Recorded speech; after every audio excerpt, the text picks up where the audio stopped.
welcome to 8-Point Tutorials.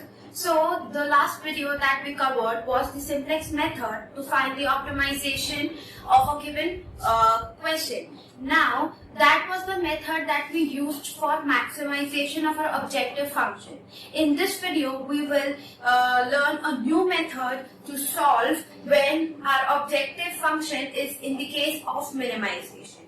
So here this method is known as Big M method. So this method is Big M method and it is used when our inequality involved are greater than or equal to. So when the inequalities involved are greater than or equal to sign, then we use the Big M method to solve the question. Now this Big M method is used when our question is minimization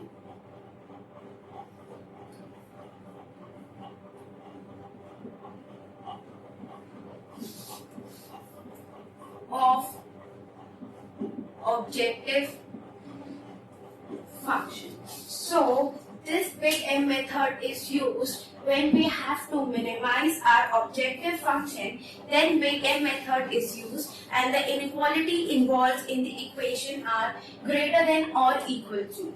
Now if we have a given set of equation with the following inequality as 9x plus 8y is greater than equal to 4. Now suppose we have this form of inequality. Now we know that our left hand side is greater than equal to right hand side. So we need to subtract something from this side so that this side becomes equal to this side. So we will subtract a surplus variable from left hand side so that it becomes equal to what? Right hand side. So we need to subtract this surplus variable. We need to subtract this surplus variable. So 9x plus 8y, if we suppose p is the surplus variable, so if we subtract this variable then it becomes equal to 4. Now we know that we have to consider basic variable as well as non-basic variable, and we usually take the variables that are slack or surplus variable as basic variable for our initial question. So if we take p, suppose we have one more equation and similarly p and q are what? These are our surplus variable. So in this case x and y are non-basic variable. So the value of x and y would be equal to 0. So now in this case when x and y will be 0, our value of p will be is equal to minus 4, which cannot be possible because linear programming involves the non-negative constraints.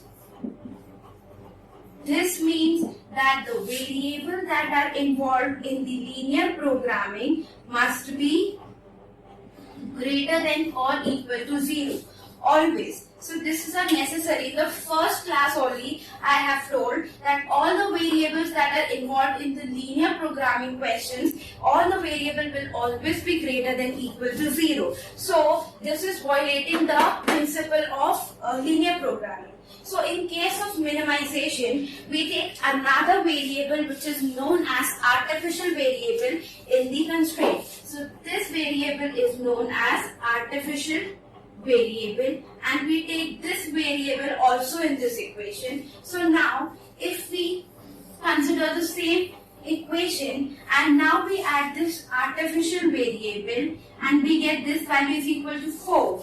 Now our primary concern will be that our artificial variable will become now what? Our basic variable. So in this case x, y and p will be equal to 0.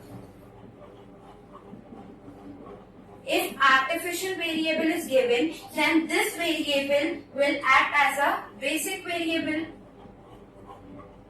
For our initial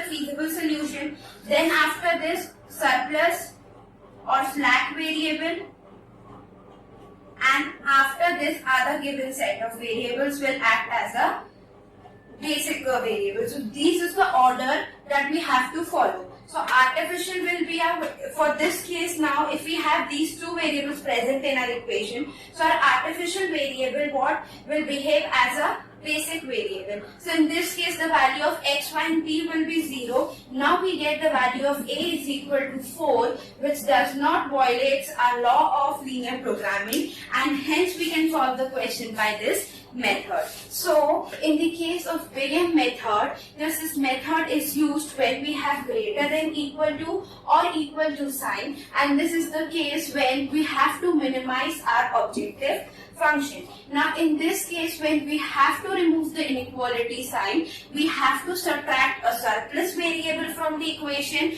and add an artificial variable to the equation to make it into an equation. Okay, this is very much easy. Now the next question that comes to our mind is that what will be the profit coefficients to the surplus variable and the artificial variable.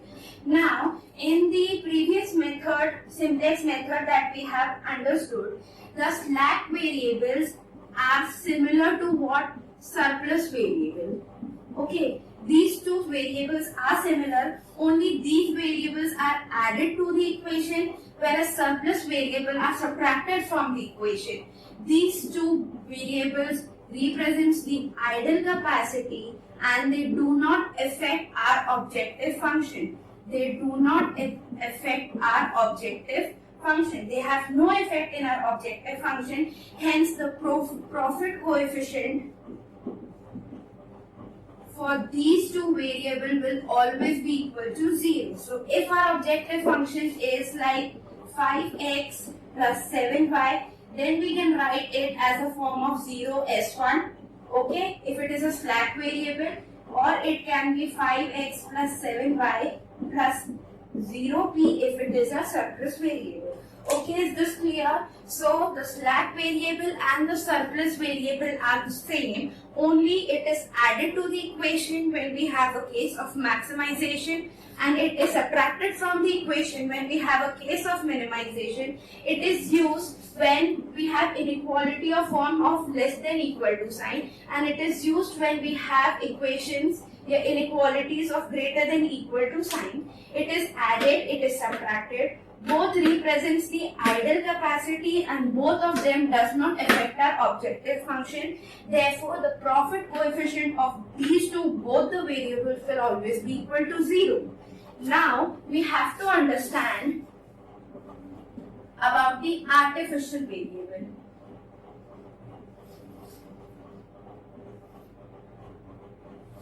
Now see, these artificial variables are what? Similar to the variables that we see we have in the given questions. So these values are assigned with highly finite value, or this value is almost equal to infinite.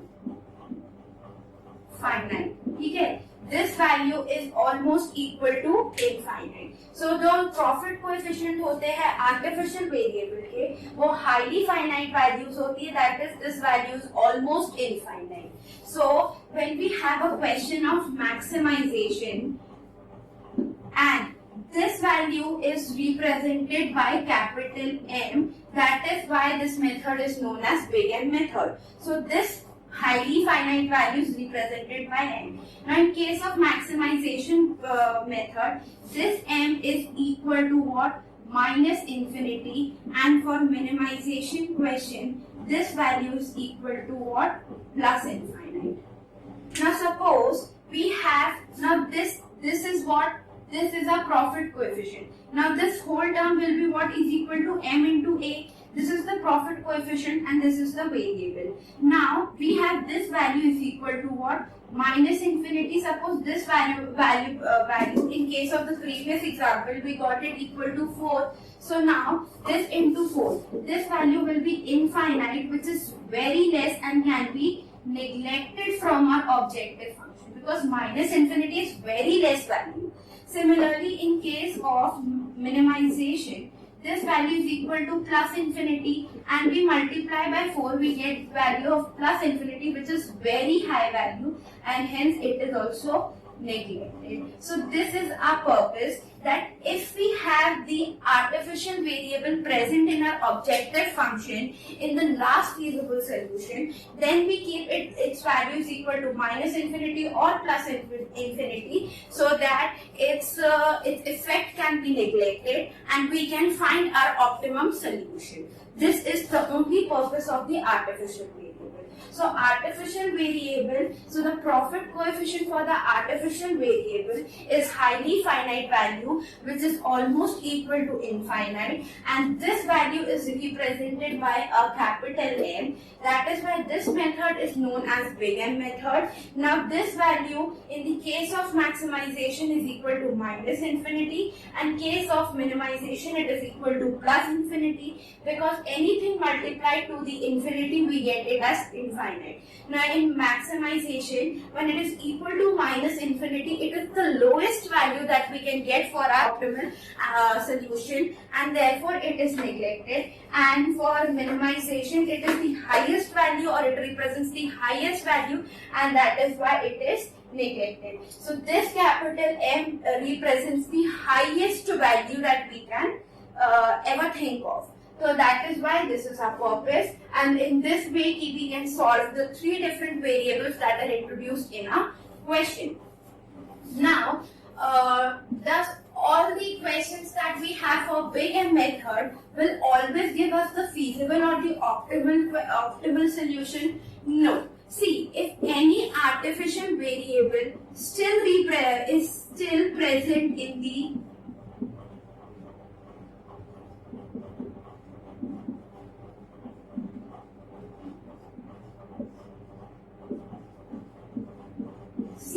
if any artificial variable is still present in the table, that is the simplex table that we solved, then we have no solution, or the questions contains no feasible solution, because we do not have a way to solve our artificial problem. This is a fictitious variable that we have introduced in the question to ease the way of solving the question. So now, if this artificial variable is not eliminated in the question when we have used many iterative method, then we can say that this variable is still present in the question, and this set of structural constraint does not have any feasible or optimal solution for the given set of equations. So this is the condition for no solution, that if the artificial variable is still present in the table, then we say that no solution is there for the given set of equations. Now we will start a question and we will solve it by Big M method. So we have an objective function z, which is equal to 8x plus 10y, and we have to minimize this objective function. Structural constraints are 3x plus 9y is greater than equal to 100. Okay, then 8x plus 4y is greater than equal to 150, and both x and y are greater than equal to 0. Okay, so we have an objective function which we have to minimize. ठीक है, so अगर minimize है तो therefore अपन अपने आप ही पता चल गया that we have to solve it by Big M method. Now we have to do structural constraints with greater than equal to sign. तो greater than और equal to sign भी यही बताता है कि ये minimization का question है, और इसमें एक slack variable surplus variable आएगा जो कि अपन को subtract करना पड़ेगा left hand side से, और ये दोनों equations जो है ये बताती है कि ये जो सारे वेरिएबल होंगे अपने, ये हमेशा ग्रेटर देन इक्वल टू 0 होंगे. तो इस केस में सबसे पहले अपन अपनी स्ट्रक्चरल कंस्ट्रेंट लिखते हैं. तो फर्स्ट इक्वेशन के लिए we have 3x plus 9y. अब we have to subtract the first surplus variable from this equation. So अब तो इक्वेशन बराबर हो जाएगी, बट surplus variable की नेगेटिव वैल्यू आएगी, वो अपन चाहते नहीं है, इसलिए अपन एक आर्टिफिशियल वेरिएबल इंट्रोड्यूस करेंगे, that is a1, and this value will be equal to 100. This will be our first equation. For the second equation, we will have 8x plus 4y, okay, minus the second variable, suppose slack variable is q. Okay, and now again we'll introduce the second artificial variable, and this value will be equal to 150. So is this clear? How to convert the inequalities into the equation? We have introduced a surplus variable which is subtracted from the equation, and an artificial variable which is added in the equation, so that this inequality can be converted into an equation. Now, if we have introduced 4 more variables, so this variable has to be added in our objective function. So, this is what our objective function. How it has to be done? So, this is what 8x plus 10y, okay? Till here it is clear. Now, the surplus variable has no effect in our objective function. So the profit coefficient for this variable will be equal to what? 0. So we can write it as 0p plus 0q. Okay, now we have a question of minimization. So we will add this this artificial variable. So this will be plus m a1 and plus m a2.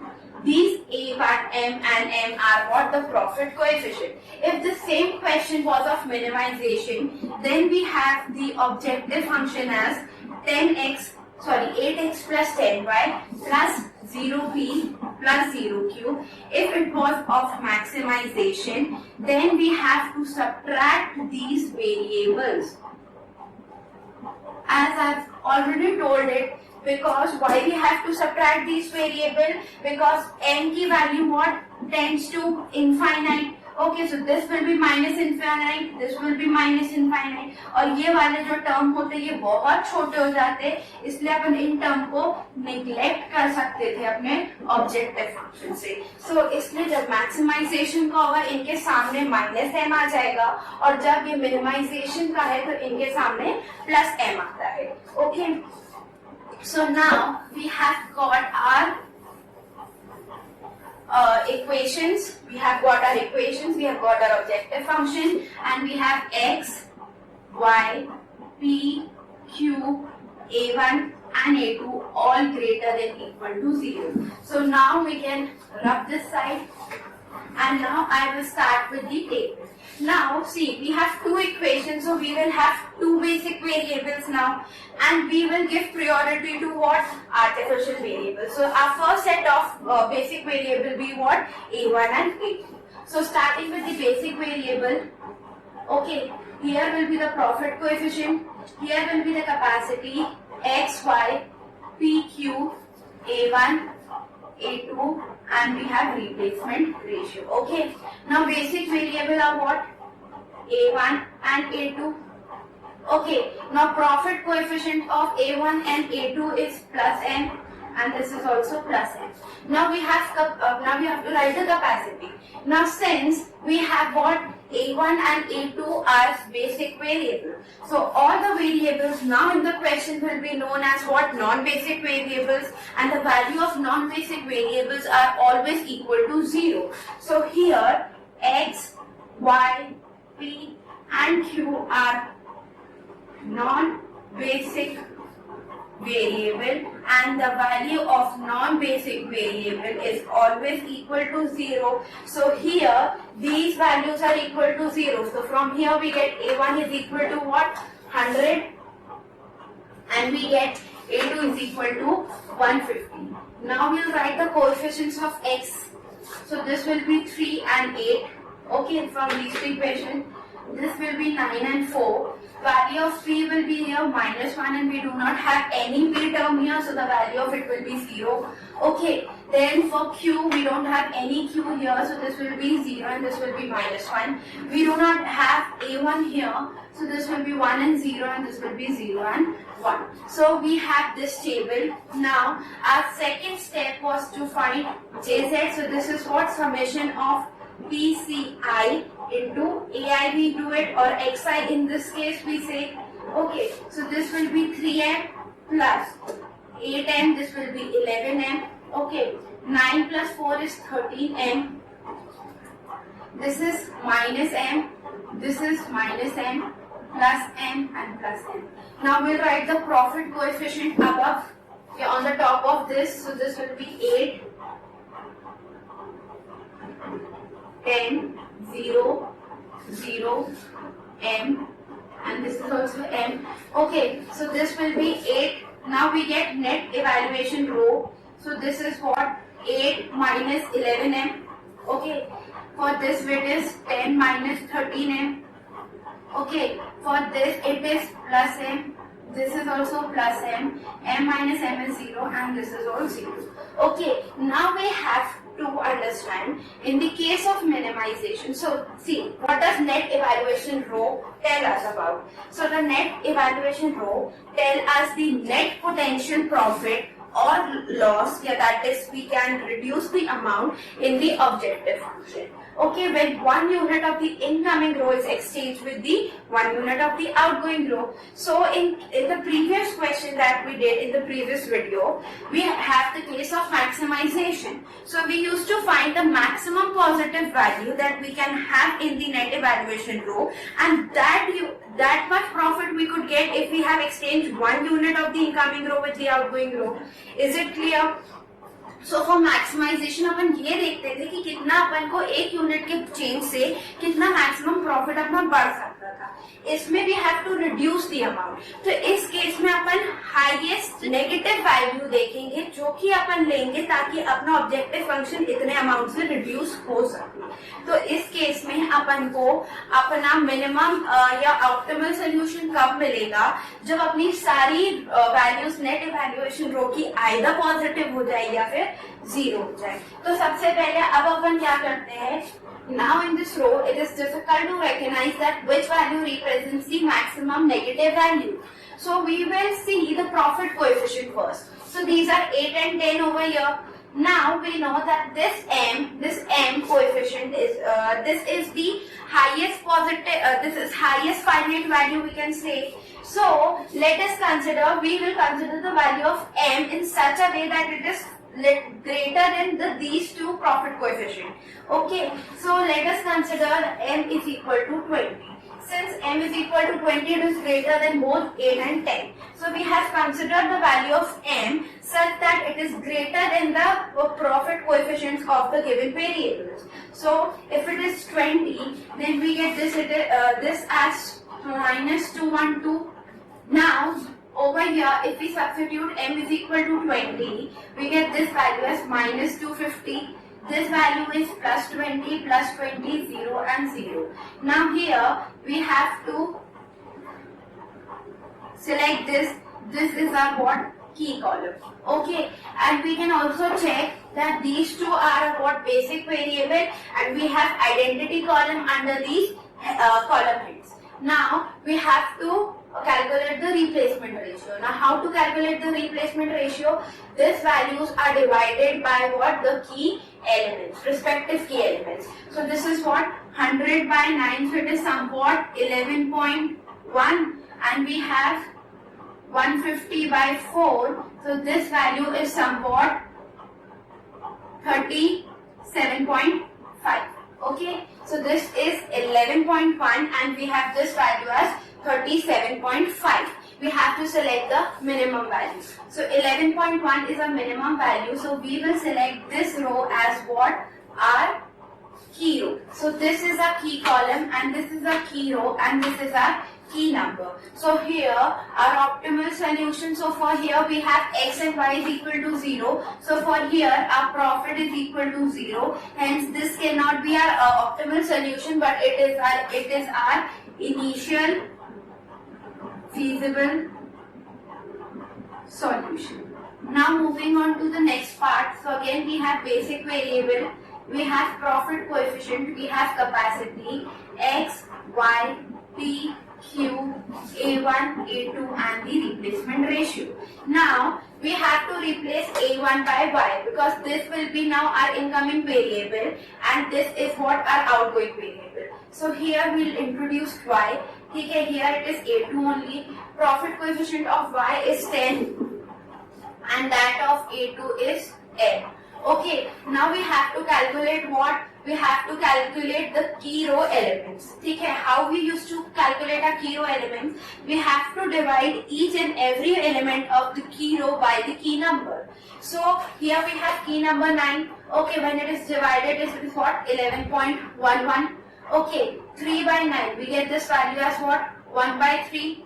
9 by 9, it is 1. Okay, this will be what? Minus 1 by 9. Okay, this will be 0. This will be 1 by 9 and this will also be 0 again. Okay, now for the non-key elements, non-key row, how we used to find? We used to find it by old element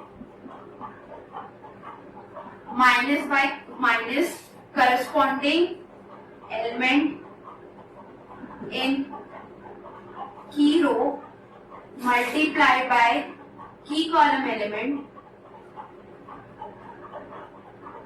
upon key number या key element. Okay, so old element here is what? 150. Okay, we have to minus corresponding element here is 100 into this key row element is 4 by 9. Okay, so this value is 105.55 or we can approximately say it as 106. So we will write here as 106. Now to calculate the other elements, now see, the old element it is 8 minus 3 into 4 by 9, it is 1 by 3. We have 24 by 4 by 3 or it is 20 by 3. So we can write this as 20 by 3. Again, y is our now basic variable. So this must be an identity matrix. It is always equal to 0 now. Now we have this value p. So the old element of this is what? 0 minus of minus 1. Okay, 0 minus of minus 1 into 4 by 9. So this value will be equal to plus 4 by 9. Okay, next term is what? This is minus 1 and anything multiplied by 0 will always be minus 1. Now for A1, okay, so this will be 0 minus 1 into 4 by 9. So this is minus 4 by 9 and last term here it is 1 minus 0, so this will always be equal to 1. Now y and a2 are what? Our basic variable and the column head under this we have an identity matrix. Now we have got this table. Now we'll find what? Jz. Okay, so how to find Jz? When we multiply this with this, so this will be what? 10 by 3, okay, plus 20 n by 3. Okay, for here it is equal to 10. इधर की बात करेंगे तो it is minus 10 by 9 plus 4n by 9. Okay, moving on to next, we have this 0 and this is minus m. Here it is 10 by 9 again, plus minus 4m by 9. See, this is 1, this is for this, then this is for this. Minus m इसका है and ये इसका है और last a2 की बात करेंगे तो this is equal to what m. Now we will write the profit coefficient. So this is 8, this is 10, this is 0, 0, this is plus m and this is also plus m. So now we calculate the net evaluation row. So this will be what? This will be 4.3 minus 6.8 m. Okay, this will be 0. Then for this, it is equal to what? Minus 1.1 plus 0.44 m. Then we have now 0, 0 minus of minus m, so this will be a plus m. Okay, here it is 1.1 m plus 5.4 m. And the last will be m minus m, it is what? 0. So now we substitute the value of m is equal to 20 and see which value is highly negative. So here when we substitute the value of 20, this value comes out to be minus 131.7. Okay, this value is again 0. When you substitute the value of m here, this value comes out to be 7.7. This value is 20. This is 106.9 and this is 0. So here this column is with highly negative value, and now this column will become our key column. Now we have to select what the replacement ratio. Divide 11.11 by 3, so this value comes out to be 33.33. Now when we divide 106 divided by 20 by 3, we get this value as 16 approx. So when we divide this by 106 by 20 by 3, we get this value as 16. So this is the limiting ratio, and this will be our what? Key row. So this is our key row, and this is our key column. So this is our key number. Y here. Okay, we have X here. We have profit coefficient as Y it is 10 and this it is 8. Now we'll calculate first the key row. Now key row is of X. Okay, so 106 when divided by 20 by 3, we get this value as 16. Okay, now when we divide 20 by 3 by 20 by 3, it is 1. This is 0. Now when 4 by 9 is divided by 20, we get 20 by 3, we get 0.06. For Q1, it is -1, and -1 when divided by 20 by 3, it is what? -3 by 20 can be written as -0.14. Now this is -4 by 9 divided by this, so this is value is -0.06. Okay, and last will be 1 divided by this, so this comes out to be -0.14. Okay, now this is the key row. For non-key row elements, we have 3.11 minus 106 into 1 by 20, we get this value as 0.8 approx. Now, the next term will be what? So here it must be an identity matrix. So this must be equal to what? 0. Similarly, this will be 1. Okay, now see, these are the variables and this will never come back into the equation. See, these two variables are already the outgoing variable and this will now never enter into the basic variables, and these two variables will also not enter. So therefore, to increase your speed, you don't need to find this again, and we know that we have got the values of x and y, so we can say that this will be our optimal solution with x is equal to 16 and y is equal to 5.8, and we get z is equal to what? 10 into 5.8 plus 8 into 60. So we get this as what? 58. So 8 into 16 will be what? 128. So this comes out to be 16. And this is 5, 6, 7, 8 and 1. This will be rupees 186 as profit. See, here it was a practice method, that is why I have not calculated this. You can calculate if you want, and if it is just subjective, if you are doing it for subjective, yes, you need to solve this. But if it's for a practical approach or like you are solving for objective, you did not need to show this here right now. So you can directly just solve and calculate your answer. So this was the big M method that we have solved, and it is quite a big method that we have, and lots of calculation is involved, but if you are good at that, you can easily solve this method. Okay, now moving on to next, we have some special cases that are involved in this method also. Like we have the special cases in the case of graphical method, we have the same cases in the case of simplex method also. So we'll now see with the different cases that we have. Now starting with the special cases that we see in our simplex method, the first one is the type case. Now suppose we have different variables like x, y, z, s1, s2 and s3, and suppose this is the case of maximization, and we have the net evaluation row as 5, 0, 5, -2, 0 and -3. Now in the case of net evaluation row, we have to select the highest positive value when it is the case of maximization. So here our highest value is what? 5, and we have 5 for the two set of variables. We have 5 for x, we have 5 for z. So in this case, in this case it is difficult for us to select the one column that would be act as a incoming variable. So here you can either select this column or you can select this column. So therefore it is known as the case of tie, or it is a tie case. Second is what? The case of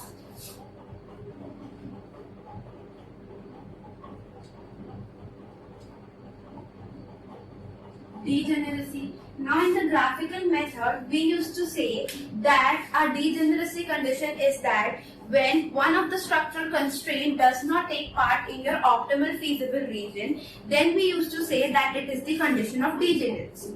In the simplex method, we have one column which is named as replacement ratio. Okay, now we used to select each positive value from that column. Now suppose we have the same set of values for two rows.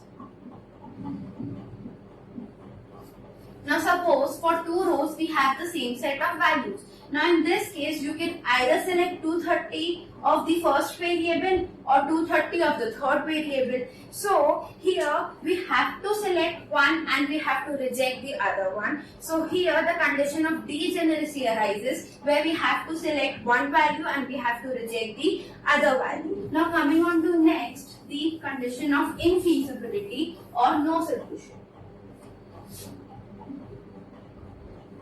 Condition of infeasibility or no solution. In graphical method, how we used to get the infeasibility or no solution? So when we have no region in common of the structural constraints, then we used to say that it is a condition of no solution or infeasibility. Now for the infeasibility or no solution, I have already told you before that if any artificial variable is present in the object in the final simplex table, then we say that it is the condition of infeasibility or no solution. So when we have any artificial left, we have artificial variable left, then it is the condition of infeasibility or no solution. Okay, now we have fourth case, that is unbounded solution. Now what will be the unbounded solution? See, the replacement column that we have, we always select the least positive value. Okay, now if the replacement column, if every value is negative or infinite, okay, now if each and every value of the replacement column is either negative or it is infinite, then we say that it is the condition of what? Unbounded solution. So here you cannot select any limiting ratio and the solution terminate, and this condition is known as what? Unbounded condition. So this is known as unbounded condition. So when all the values of replacement ratio are either negative or they are infinite, then we say that it is the condition of what? Unbounded condition. Now the last condition is what? The infinite number of solutions.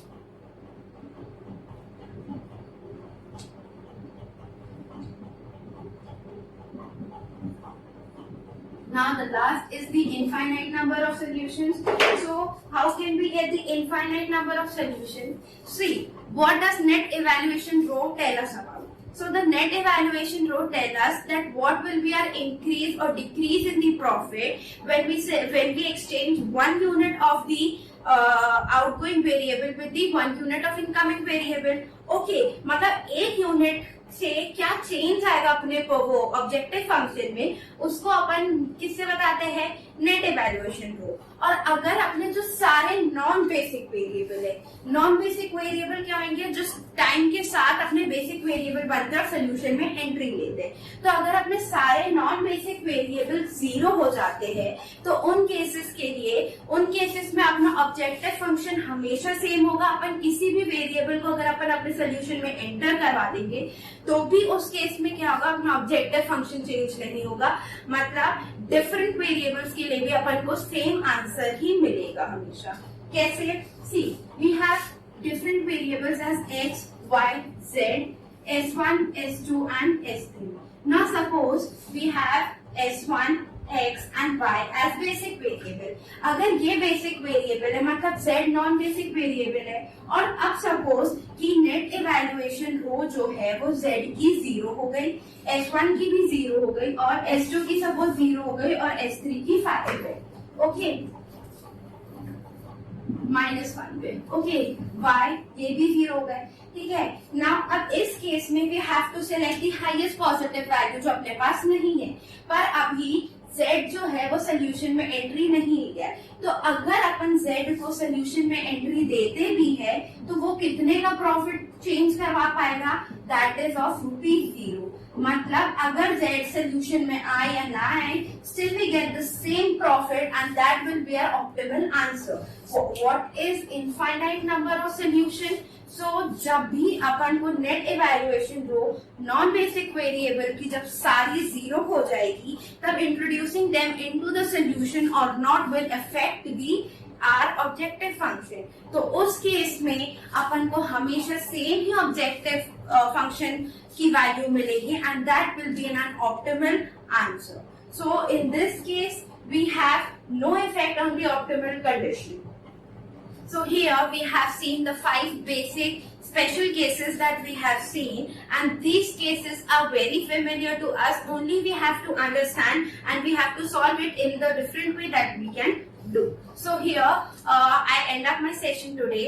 Please do like, subscribe and share this as much as you can. Thank you.